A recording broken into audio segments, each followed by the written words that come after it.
এরে আমার কলিজার যুবক, আল্লাহ বলেন অধিকাংশ মানুষ জাহান্নামে যাবে। আমি আল্লাহ এদের হৃদয় দিছি, কলব দিছি, ভাববে, গবেষণা করবে, করে না।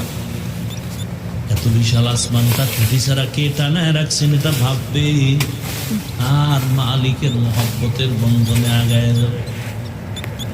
আর অন্তর তার এমন হবে যে দুনিয়া একদিক যাবে, কল্লা যাবে, জীবন যাবে, কোনদিন বাতিলের সামনে মাথা নত করবে না।